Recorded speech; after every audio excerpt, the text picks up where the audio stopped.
चर्चा करताना काही मुद्दे मला सभागृहाच्या लक्षात आणायचे आहेत। कशा प्रकारे महाराष्ट्राची अर्थव्यवस्था विस्तारित होते हे अत्यंत महत्त्वाचे आहे।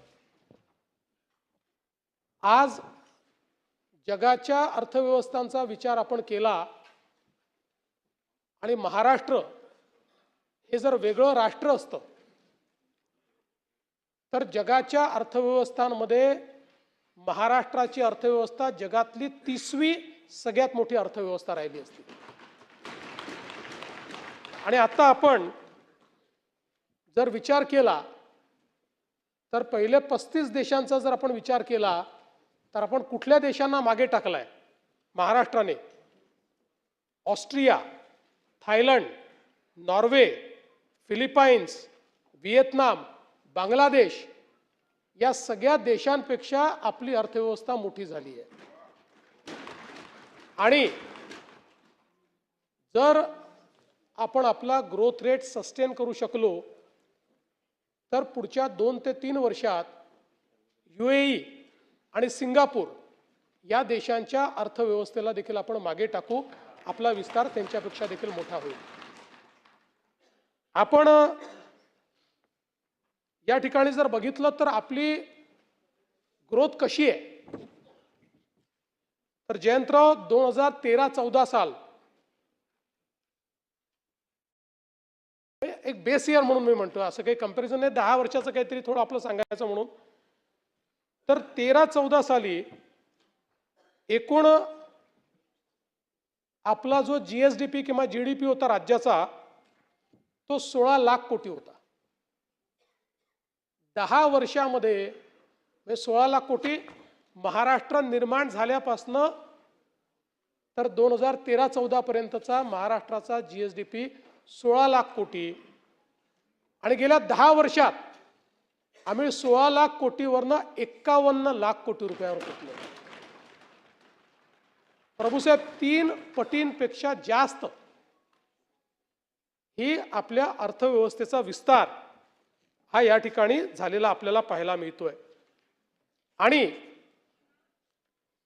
सरत्या वर्षामध्ये देशाच्या GDP पेक्षा आपला GDP ग्रोथ हा जास्त आहे। आपण 7.9% या दराने विकसित झालो आहोत। हा स्थिर किमतीवर आहे आणि चालू किमतीचा विचार आपण केला तर 10.4% या दराने महाराष्ट्राचा विकास दर आपल्याला त्या ठिकाणी पाहायला मिळतो। आणि मग साधारणपणे राज्याचं दरडोई उत्पन्न देखील 3,17,800 रुपयावरनं 3,47,903 रुपये एवढं वाढलेलं दिसतं। आता या ठिकाणी दरडोई उत्पन्नामध्ये हे खरं आहे की महाराष्ट्र हा 5व्या क्रमांकावर आहे मोठ्या राज्यांमध्ये। पण आपण जर एकूण विचार केला तर आपली GSDP ची ग्रोथ आणि आपला साईज आपण देशातलं पॉप्युलेशन वाईज दुसऱ्या क्रमांकाचं राज्य आहोत।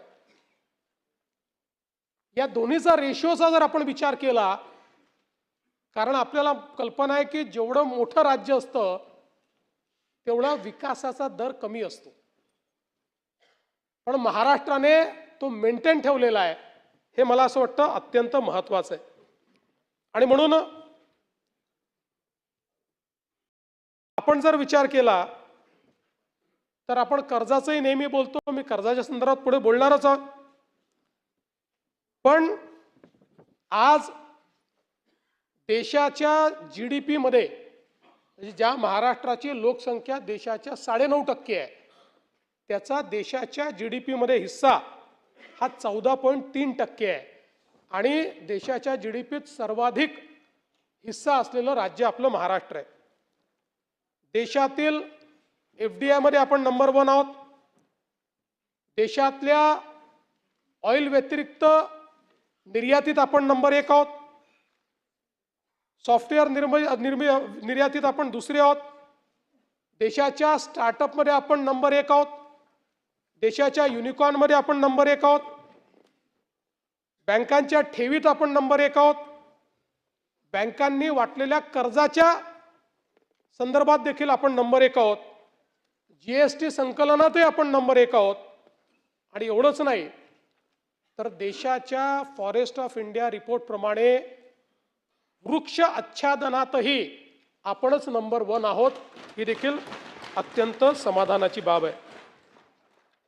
आणि मग आपण या ठिकाणी असं म्हणतो की 3 लाख कोटीहून 10 लाख कोटीवर डेट झालं. आता जेव्हा आपलं उत्पन्न 16 लाख कोटी होतं तेव्हा आपल्यावरचं कर्ज जवळपास 3 लाख कोटी होतं. आज आपलं उत्पन्न 51 लाख कोटी आहे.